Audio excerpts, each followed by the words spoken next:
Et si la famille qui était censée vous protéger était en réalité celle qui vous étouffait lentement, cette histoire révèle une trahison silencieuse, des dettes cachées et une revanche froide, calculée. Restez jusqu'à la fin, car vous ne devinerez jamais comment une fille ordinaire a retourné la situation contre les siens. L'enveloppe était posée à côté de mon assiette, comme une menace habillée de blanc. Mon nom tapé en lettres capitales, centré. Aucune écriture manuscrite, aucune chaleur, seulement une précision stérile. Papa n'a même pas levé les yeux vers moi quand je l'ai ouverte. 1500 par mois, a-t-il dit, comme s'il lisait une facture d'électricité. Cela inclut le loyer, Internet, l'électricité et à part des frais du foyer. J'ai cligné des yeux devant la liste détaillée. 900 de loyer de base, 200 pour les services, 400 de contribution au ménage. En bas, payable le premier du mois, frais de retard applicables. À côté de moi, Valérie faisait tourner ses pattes, ses ongles étaient fraîchement faits, son écran de téléphone brillait, avec une routine de soins de la peau d'une influenceuse. Elle n'a même pas levé le regard. Mais Valérie n'a pas, ai-je commencé. Elle cherche encore sa voix, à couper maman, d'une voix douce et mielleuse. Tu as 2 emplois, Élise. Tu es stable. Il est temps que tu apprennes la responsabilité d'une adulte. Dial. Je suis stable parce que je n'ai pas eu un seul jour de repos en 6 mois. Je travaille de 8h à 6h à la banque, puis je traverse la ville en courant pour servir aux tables jusqu'à minuit. Parce que je découpe des coupons, je saute le petit déjeuner et je vis encore dans la chambre que j'ai peinte à 10 ans. J'ai regardé à nouveau la facture. Chaque chiffre me frappait comme un jugement. Quand est-ce que ça commence ? Ai-je demandé doucement. La semaine prochaine, a répondu papa. Nous te faisons confiance pour gérer cela. La fourchette de maman a tapé le bord de son verre. Et pour être clair, les paiements en retard entraînent des frais de 50 $. C'est comme ça que fonctionne le vrai monde. J'ai hoché la tête, car que pouvais-je faire d'autre ?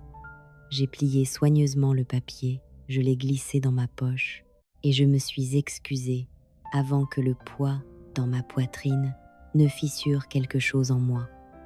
À l'étage, j'ai ouvert mon ordinateur portable et vérifié mon solde bancaire. Pas génial, mais pas vide. J'ai fixé l'écran pendant un long moment. Puis j'ai ouvert un nouveau tableur. Je l'ai intitulé « Reçu de loyer » et j'ai commencé à taper. En bas, Valérie riait à quelque chose sur son téléphone. J'ai ajouté une autre colonne « Dépenses qu'il ne paie pas ». J'apprenais, mais pas la leçon qu'il pensait m'enseigner. Et quand j'ai ouvert mon relevé de carte de crédit, j'ai vu son nom sur le compte. À la fin de la semaine, j'avais travaillé 5 shifts à la banque, 3 shifts de fermeture au restaurant et mangé exactement 4 repas complets. Mes poignets me faisaient mal à force de porter des plateaux, mes jambes palpitaient d'être restées debout trop longtemps et ma boîte de réception était un mélange d'alertes de découvert et de rappels pour le loyer. Quand je suis rentrée vendredi soir, Valérie était étalée sur le canapé du salon, portant un de mes vieux sweatshirts, comme s'il était à elle. La télévision diffusait une rediffusion d'une émission de rencontre. Sur la table basse se trouvait un colis Amazon à mon nom, acheté par quelqu'un d'autre. Valérie, ai-je dit en levant le paquet, tu as encore utilisé ma carte ? Elle n'a même pas cligné des yeux. Tu avais dit que je pouvais. Une fois, c'était il y a des mois. Pour des manuels, elle a haussé les épaules. Eh bien, tu n'as jamais changé le mot de passe. Enteng, je l'ai fixé, attendant même un soupçon d'excuse. Rien n'est venu, seulement le son des rires enregistrés de la télévision. Maman est entrée de la cuisine, essuyant ses mains sur un torchon. Que se passe-t-il ? Elle utilise encore ma carte de crédit, ai-je dit doucement. Maman a soupiré comme si elle était déjà lassée de la conversation. Élise, Valérie essaie de trouver sa voie. Tu es celle qui a un revenu stable. Pourquoi ne pas vous entraider au lieu de tout comptabiliser ? N. J'ai avalé la boule dans ma gorge. Il ne voyait pas cela comme du vol. Il le voyait comme quelque chose d'attendu, de naturel. Je gagnais, elle consommait. C'était l'équilibre à leurs yeux. Cette nuit-là, assise sur mon lit, j'ai fait défiler l'application bancaire. Il y avait des charges que je ne reconnaissais pas, cosmétiques, abonnements de streaming, kit repas, aucune n'était à moi. Toutes liées à la carte connectée, au Wi-Fi familial partagé. J'ai ouvert mon tableur et ajouté un nouvel onglet, charge de Valérie. Puis j'ai ouvert un nouvel onglet de navigateur et tapé comment contester une utilisation non autorisée de carte de crédit familiale. Je n'ai pas appuyé sur Entrée. Au lieu de cela, j'ai ouvert un autre onglet et cherché comment ouvrir un compte d'épargne à haut rendement. J'ai ouvert le compte pendant ma pause déjeuner un mardi. Pas à la succursale où je travaillais, trop visible, mais dans une union de crédit de l'autre côté de la ville. J'ai utilisé mon email professionnel, mis en place une nouvelle boîte postale et l'ai alimentée avec le petit bonus que j'avais gagné le trimestre précédent pour avoir atteint mes objectifs. 1 000 $, un début discret. Cette nuit-là, j'ai mis à jour mon tableur onglet par onglet, paiement de loyer, contribution au service, courses que j'avais achetées sans qu'on me le demande. J'ai créé des colonnes codées par couleur, vert pour les paiements confirmés, jaune pour les charges contestées, rouge pour les traces numériques de Valérie sur mes comptes. Chaque clic me donnait l'impression de reprendre mon souffle. 2 jours plus tard, je balançais des dépôts à mon guichet quand Ezra s'est penché par-dessus la cloison avec son sourire paresseux habituel. « Tu as l'air de te préparer pour un procès. Peut être que je le suis, ai-je marmonné. Il a haussé un sourcil et je lui ai raconté, pas tout, mais assez, la facture de loyer, les charges de Valérie, les règles tacites de la maison. « Tu veux voir quelque chose ?» a-t-il demandé. Puis il a affiché un registre hypothécaire public sur son écran. Tes parents ont refinancé l'année dernière. Leurs prêts sont en retard, au moins 90 jours. J'ai cligné des yeux, mais j'ai payé.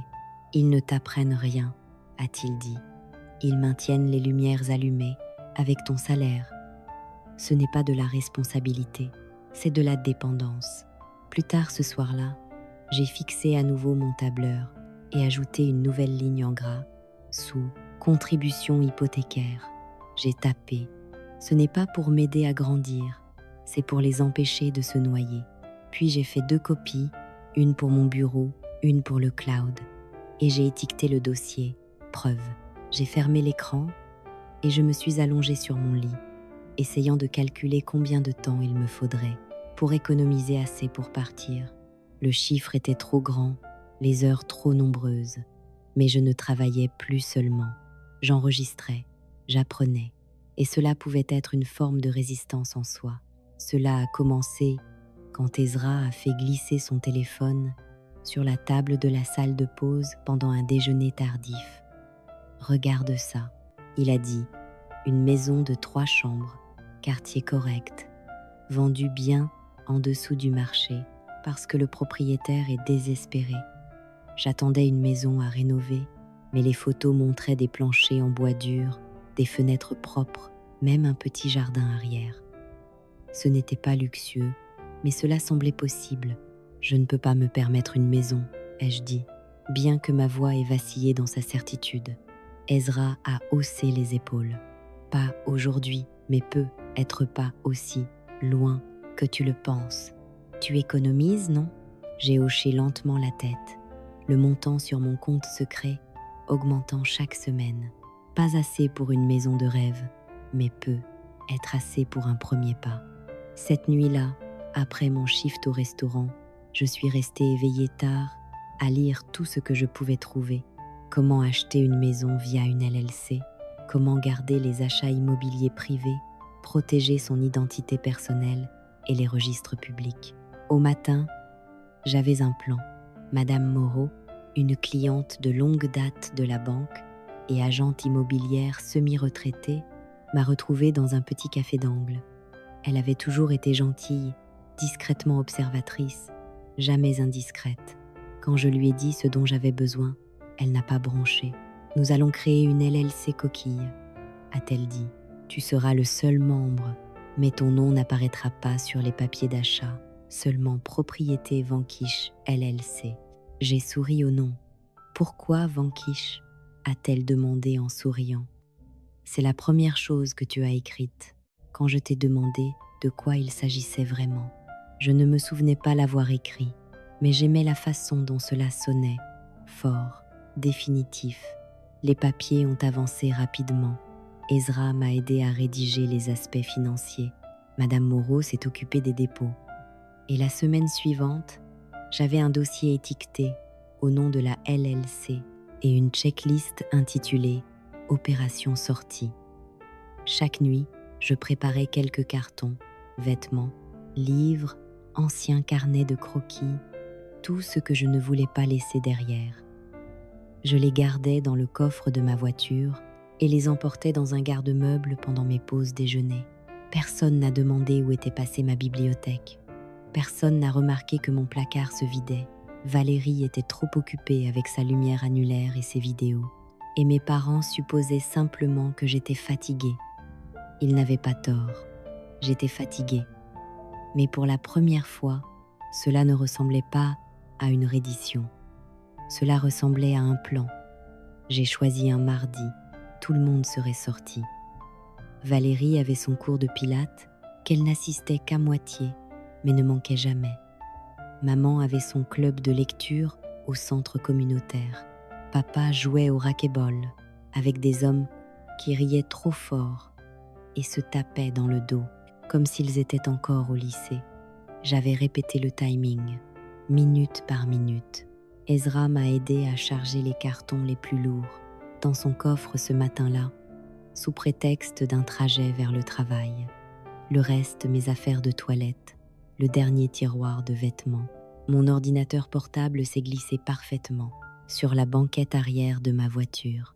J'ai laissé ma clé sur ma table de nuit. Sur la table de la cuisine, j'ai placé une seule feuille de papier pliée en deux. Devant, il était simplement écrit « Élise » à l'intérieur. À partir d'aujourd'hui, je déménage. Le loyer n'est plus dû. Internet et tous les autres services à mon nom seront coupés dans les 24 heures. Veuillez faire suivre tout courrier à l'adresse enregistrée à la banque. Aucune émotion, aucune explication, juste les faits. Je suis restée un instant dans l'embrasure de la porte, laissant le silence de la maison s'installer dans ma poitrine. Le couloir sentait le nettoyant au citron que maman utilisait toujours, et la porte de Valérie était entr'ouverte, laissant échapper une lumière lavande de sa lampe de sel. Mes anciens trophées étaient encore alignés sur la cheminée. Foire scientifique, assiduité parfaite, des choses que j'avais dépassées, mais qu'ils avaient gardées exposées comme une preuve qu'ils avaient élevé quelqu'un d'utile. J'ai fermé la porte derrière moi sans me retourner. Dans la voiture, j'ai ouvert mon téléphone et descendu la liste. Maman bloquée, papa bloqué, Valérie bloquée. Le silence qui a suivi a été immédiat, comme si j'avais éteint une machine qui bourdonnait juste sous ma peau depuis des années. Plus tard cet après-midi-là, Madame Moreau a appelé. « Ton offre a été acceptée », a-t-elle dit. « Propriété Vanquish possède officiellement le bien. Nous clôturerons dans moins de 30 jours. » J'ai appuyé mon front contre le volant et fermé les yeux. Pas encore du soulagement, mais la connaissance tranquille que la sortie n'était plus un fantasme. Elle était concrète, elle était mienne. J'ai garé la voiture devant mon sous-location temporaire, une petite chambre d'amis chez la sœur d'Ezra, et j'ai porté la première de mes affaires. Cette nuit-là, j'ai dormi sans bouchon d'oreille, sans pas à l'étage, sans Valérie criant au téléphone, sans machine à laver tournant après minuit, juste la respiration et le calme. Et le lendemain matin, quand j'ai vérifié mes économies, j'ai ajouté une nouvelle ligne sous le total. dernier loyer payé. Aucun. Un aveu. Ils m'ont trouvé plus vite que je ne l'attendais. La lettre devait être arrivée ce matin-là. Une enveloppe simple, encre noire, adressée aux résidents actuels. À l'intérieur, un avis formel. L'hypothèque de leur maison avait officiellement été transférée à Propriété Vanquish LLC, effectif immédiatement. Madame Moreau m'a envoyé par texto une photo du visage de ma mère en récupérant le courrier. Pâle, bouche ouverte, serrant le papier comme s'il pouvait la mordre. Mon père se tenait derrière elle, scrutant la page avec des yeux serrés et en colère. Le soir même, ils étaient à ma porte. Je les ai observés à travers le judas. Mon père dans une chemise polo rigide, mâchoire crispée, ma mère se tordant les mains, Valérie derrière eux, bras croisés, lunettes de soleil perchées sur la tête comme une armure. J'ai ouvert la porte à moitié, me plaçant dans l'embrasure. Élise a commencé maman d'une voix légère, comme si rien ne s'était passé. Nous avons reçu une lettre. Une société a repris l'hypothèque. Nous pensons qu'il y a une erreur. Il n'y en a pas, ai-je dit. Le front de papa s'est plissé. Tu sais quelque chose sur Propriété Vanquish ? Oui, je n'en ai pas dit plus. Je n'en avais pas besoin. Maman a bougé, jetant un regard nerveux à Valérie. Chérie, Valérie va avoir besoin d'un endroit où rester pendant que nous réglons cela. Juste temporairement. Tu as toujours été si responsable. J'ai hoché la tête pensivement. Canapé du garage. 1500 par mois. Frais de retard applicables. La tête de Valérie s'est tournée brusquement vers moi. Tu es sérieuse ? Très sérieuse, ai-je dit. Vous m'avez bien appris. Le visage de papa est devenu rouge. Ce n'est pas un jeu, Élise. Nous sommes ta famille. J'ai incliné la tête. Vous l'étiez aussi, quand vous m'avez remis une facture tapée à la machine et que vous avez appelé ça de l'amour. Number 4. La voix de maman s'est brisée. Nous ne voulions pas. Je sais exactement ce que vous vouliez faire, ai-je dit, et j'ai appris. Je suis rentrée à l'intérieur et j'ai fermé la porte. Leur voix étouffée à travers le bois. Pas de cris, pas de coups, juste le calme creux de Jean qui avait enfin perdu tout contrôle. Je suis restée immobile un instant, puis je me suis tournée vers la petite table où mon ordinateur portable attendait. Le dossier intitulé « Documents hypothécaires » était déjà ouvert. J'ai ajouté un nouveau fichier en dessous, « Journal d'interaction première visite ». Je ne les ai pas invités à revenir. Ils sont quand même revenus. Cette fois, ils n'ont pas frappé tout de suite. Ils se sont juste tenus au bord du porche, comme s'ils attendaient la permission. J'ai ouvert la porte lentement et je n'ai pas reculé. « Nous devons parler », a dit papa. « J'imagine », ai-je répondu. Je suis entrée dans la maison sans rien dire d'autre. Ils ont suivi. Je les ai conduits à la cuisine où 3 chaises étaient déjà disposées et une enveloppe manie était posée sur la table. Je me suis assise en premier, puis j'ai fait glisser l'enveloppe vers eux. Maman l'a ouverte. À l'intérieur se trouvaient 2 années de dossiers. Chaque paiement de loyer, chaque frais de retard, répartition des services, reçu d'épicerie, charge de carte de crédit au nom de Valérie. Il leur a fallu quelques minutes pour réaliser ce qu'ils regardaient. J'ai gardé chaque document et je dis, parce que vous m'avez appris à le faire. Valérie était assise raide, bras croisés, faisant semblant de ne pas lire par-dessus l'épaule de maman. Papa est resté silencieux jusqu'à ce qu'il repère la dernière page. L'acte de propriété. Qu'est-ce que c'est ? A-t-il demandé d'une voix plate. C'est l'acte de votre maison, ai-je dit. Propriété Vanquish la possède maintenant. Ses yeux ont parcouru la page, puis l'ont parcouru à nouveau. C'est réel. Oui, mais comment ? Vous m'avez donné une éducation, et je l'ai mise à profit. Il a agrippé la table. Ses épaules se sont affaissées lentement, comme un homme qui se défait. Nous essayons de te rendre plus forte. Vous m'avez rendue silencieuse, ai-je dit. Vous m'avez rendue fatiguée, mais j'ai appris à documenter, j'ai appris à survivre, et j'ai appris à gagner. Maman a tendu la main par-dessus la table, ses doigts tremblants. « Élise, s'il te plaît. » Je me suis levée. L'hypothèque est sous une entité légale. Vous recevrez un nouveau calendrier de paiement la semaine prochaine. Si vous voulez négocier, utilisez l'email indiqué sur la lettre que vous avez reçue. Les yeux de papa n'ont pas quitté l'acte. Ses mains tremblaient encore. Je les ai raccompagnés à la porte, je l'ai ouverte et j'ai attendu qu'ils sortent tous les trois. Valérie n'a rien dit. Avant de fermer la porte, j'ai tendu l'enveloppe à maman.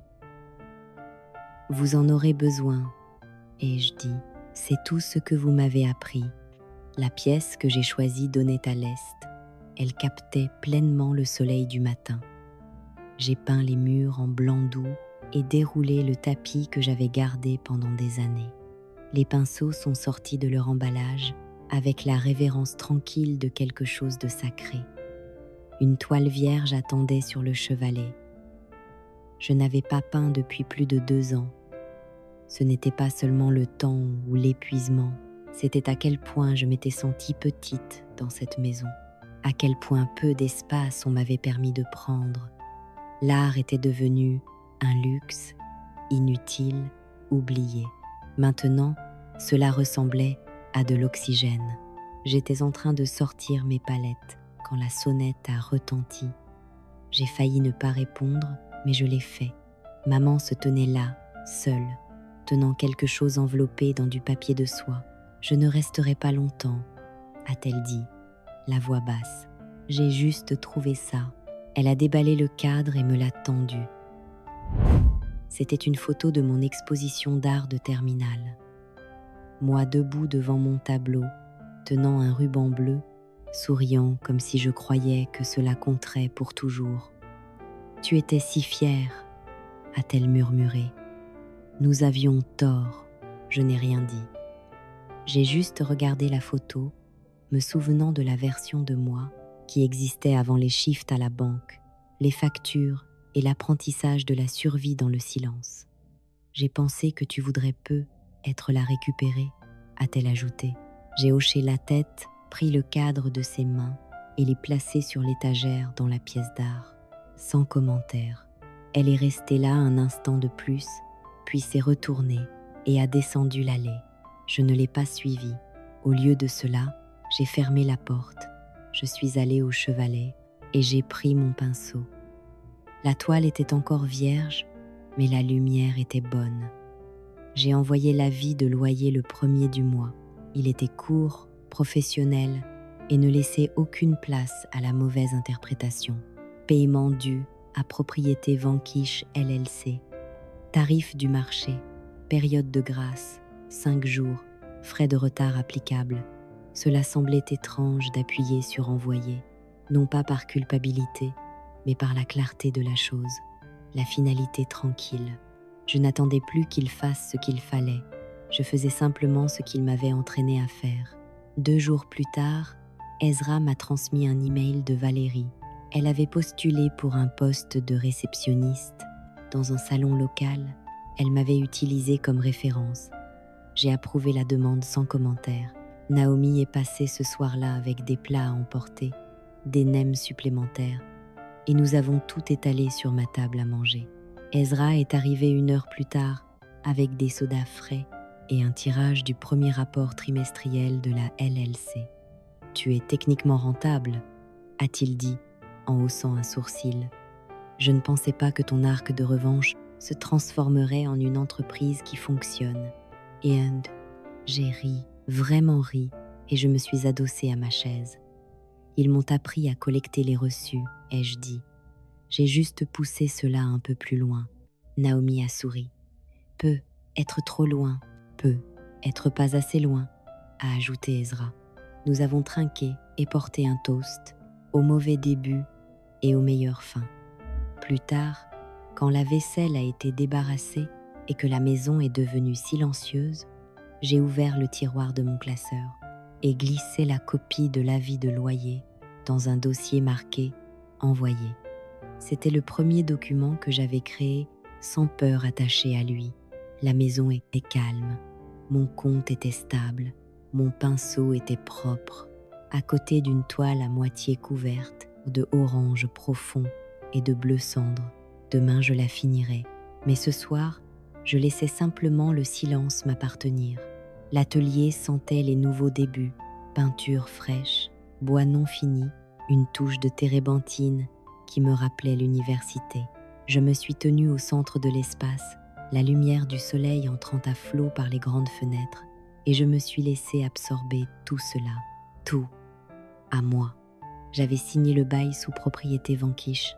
La LLC avait maintenant des actifs, un revenu stable provenant d'une hypothèque qu'il pensait me briser.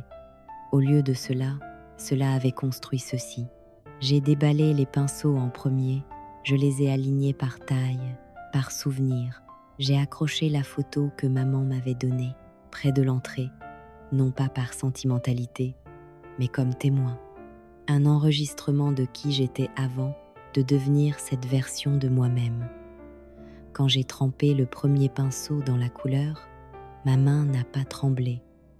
J'ai peint tout l'après-midi, à grands traits, sans plan, juste du mouvement. La lumière a changé, les ombres se sont allongées. Mon téléphone a vibré une fois sur le comptoir et j'ai essuyé mes mains pour vérifier. Un message dans le groupe familial, non lu depuis que j'étais partie. Tu viens dîner ? Nous devons parler. Les heures de Valérie ont été réduites. Nous essayons de rattraper. N'oublie pas que l'hypothèque est due. Je l'ai fixé un moment, puis j'ai tapé. Le loyer est dû le huner. Frais de retard applicables. Puis j'ai bloqué le fil. Plus d'explications, plus de négociations, juste le calme. J'ai éteint le téléphone, je l'ai placé dans le tiroir sous la table à toile et j'ai reculé pour regarder ce que j'avais créé. Ce n'était pas fini, ça n'avait pas besoin de l'être. Le silence dans l'atelier n'était pas vide, il était mérité et en reprenant mon pinceau, je savais que ce n'était pas une revanche. Merci d'avoir écouté l'histoire d'aujourd'hui. N'oubliez pas de liker, de partager et de vous abonner pour soutenir la chaîne. On se retrouve dans la prochaine histoire.